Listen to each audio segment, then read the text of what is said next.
It's time that we bear down, talk about the Bears, and perhaps some Bears football. All right. What do we got coming up Sunday? A big one. I mean, you can certainly argue all 17 games are important in their own way, right? And that's certainly true. But you get some that feel bigger than others. And when you look at this for the Bears, this matchup heading in Sunday in Baltimore against the Ravens, but right now, technically, the Bears are one of the hottest teams in the league. They haven't always been pretty, but they've won 4 in a row. They beat New Orleans 26-14 last Sunday. Like 4-2 is 4-2. They were also 4-2 last year, and we remember what happened when they came to my area of the country and they played the Commanders, and you had the Hail Maryland, the Fail Mary, whatever you want to call it. So it's important not to count the chickens before they're hatched too much here, but the reality is the Bears have been playing better football, taking advantage a little bit of the schedule, and they've been finding ways to win games. A big reason for that is, at least in the past couple of weeks, is the running game has really sprung to life. They've had back-to-back 100-yard games from DeAndre Swift on the ground, and then you look at last week's performance against New Orleans, over 200 combined rushing yards between DeAndre Swift and Kyle Monangai, starting to be a little reminiscent in a sense of what Ben Johnson had with Jahmyr Gibbs and David Montgomery in Detroit. Not in terms of in any way comparing Swift and Monangai to those two. Absolutely not. But in terms of Ben Johnson's offense in Detroit was not predicated on the passing game. It was predicated on the run.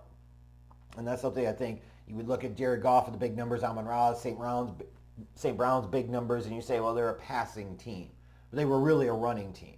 And for Ben Johnson, his offense, its identity, it has to be a running offense that then frees up all the other things that he wants to do, but it is based off the run. So for them to finally realize, hey, Monangai can run too, like let's get him involved, was a big development last week, and you need to see more of that, and I expect we have to see more of that if Ben Johnson wants to get the most out of this offense.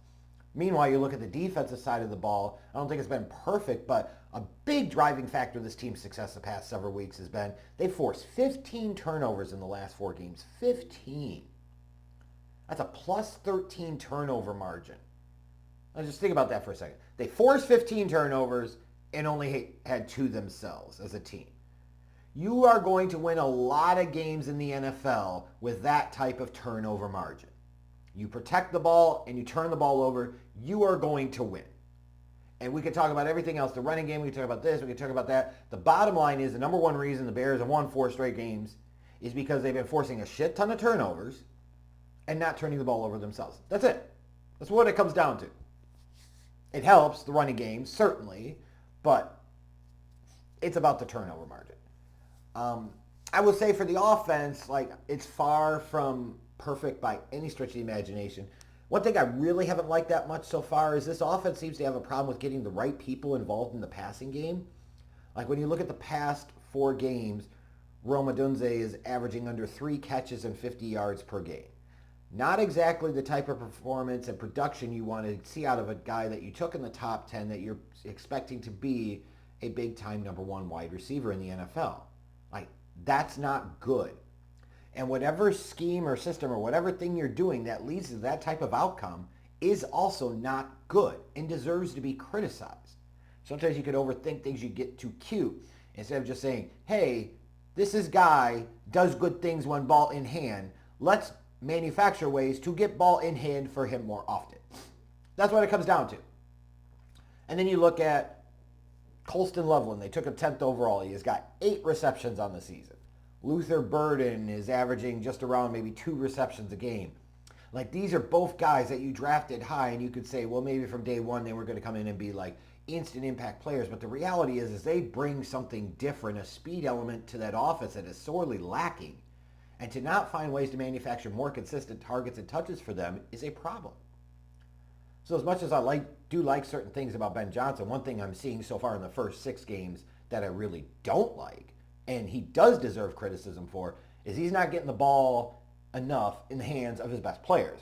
Now, some people are going to point to that and say that's Caleb Williams, and there is certainly a piece of that too. And frankly, for Caleb Williams, he protects the ball, he doesn't turn it over. At times this season, he's certainly been better playing within structure, but his accuracy is just bad. And it goes beyond just a 61% completion percentage, which also in this modern era of the NFL is a reflection of a poor accuracy. It really is. So it is an example of this being, if you only stat box watched and you saw that completion percentage, you would say he's not an accurate quarterback. The film and the game certainly back it up. His accuracy just has to be better. This was something I thought was a bit of a concern, especially his deep ball accuracy coming out of USC. A lot of people didn't agree with that. But even I've been surprised at how bad his like intermediate and short area accuracy is. He's got to get better there, flat out. For the Ravens, it's been a nightmare season. A nightmare start to it, at least for them. I think it really puts the focus and the spotlight and the hot seat temperature up on John Harbaugh, as it should. For a team that had its sights set on the Super Bowl, they're 1-5. And you could talk about this and that and make all these excuses. Oh, they've had some injuries, sure, but other teams have had injuries. The Bears certainly have had their fair share, and they're 4-2. You could say, well, they've been without Lamar Jackson. Yeah, for a couple of games, not the entire season. They were 1-3 with Lamar. So what the fuck are we talking about here? Their defense is arguably the worst in the league. I maybe got to give them a little bit of grace because the first 3 losses were to the Bills, the Lions, and the Chiefs. But again, they had Lamar for all of those. So you could say their other losses have been to the Texans and the Rams. So it's a matter of the Ravens' schedule's been pretty tough, and they haven't been at full strength, and that's part of the reason they're 1-5. Sure, but you can't just make excuses for everything. At some point in time, these are professional players. You're paying them a salary. They need to fucking perform like they're professionals. It's absolutely critical, though, for this Ravens team to get a win on Sunday if they have any shot at salvaging this season. Because for all intents and purposes, let's be realistic. If you're the Ravens and you go 1-6, it's over. It's over. Like, even if you got super hot and you found a way to slide in the wild card, there's just no way. There's just no way at that point that you're going to be a real contender. It's just not going to happen. So big, huge matchup for the Ravens. Their season's literally on the line, I think. What's interesting here, though, is the way that Vegas and the money is looking at this game right now. The Ravens are 7.5-point favorites at the time of the recording. The over-under is 49.5. Like, to me, that's wild. The Ravens, 1-5, not even 100% sure Lamar Jackson is going to play, are 7.5-point favorites. That's insane. That just should not happen against a team that's 4-2 and won 4 in a row. That probably speaks in part to the lack of respect the Bears have, and I get that to some degree, but a 2-3 point spread in favor of the Ravens, I could get. You're like, okay, give them some credit for the home field advantage. Maybe you're hoping Lamar will be there. You're accounting for some of the injuries in the Bears, especially in the secondary and the defense. But 7.5, wow, that's a lot. But there could be reasons for that, right? Like I said, for the Ravens, Lamar Jackson's questionable. They're getting some guys back. They're going to be a little bit healthier. But if Lamar plays, like, that instantly makes the Ravens a better team, and we all know that. Meanwhile, for the Bears, Kyler Glass-Gordon once again is going to be out. Was he played 1 game this year? 2 games? And now he's right back out again.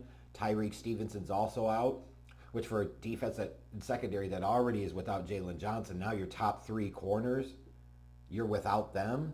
Not a good spot to be in, especially Tyreek had been playing well the past few weeks. Cole Kmet is out as well, which I'm sorry, I do look at as a positive because it forces Ben Johnson in this offense to get Colston Loveland more involved in the passing game. Because you're not splitting reps with him and Kmet. Argue with the wall if you don't agree, but this can be a potential positive. That's not me saying I want Cole Kmet hurt or want him to miss games. I'm saying you have to look at the positive perspective here. And the positivity of that is it could create opportunities. But as I look at this match with the keys to victory starting for the Bears, once again, it's been the huge key to their 4-game winning streak is win the turnover margin.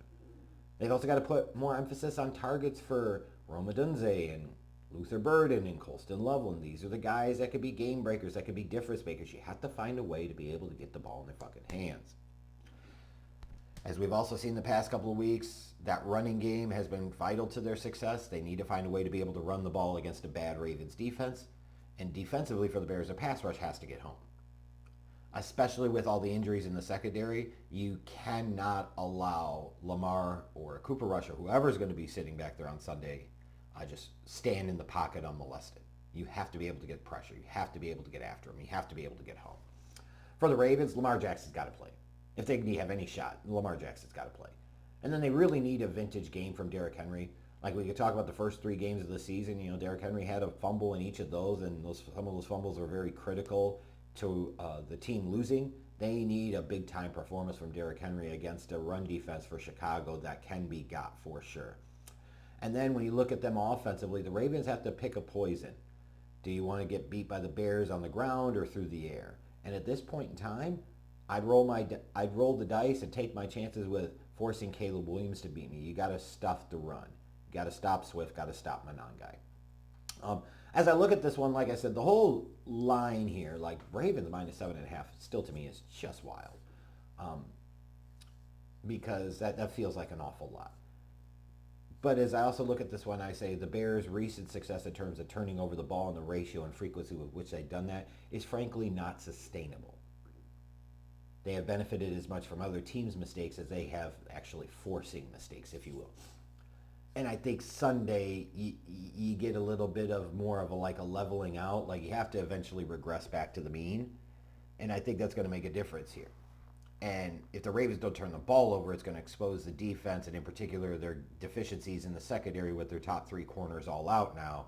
So I do think Baltimore wins this game. But even with some people coming back for Baltimore, their defense still stinks. Let's be very clear. So I think it's going to be something like Ravens 27, Bears 23, which to me is a perfect example of, it's okay to say that you think the Ravens are win, but like the margin, like let's not undersell just how bad the Ravens have been these first 6 games of the season. That's all I'm saying.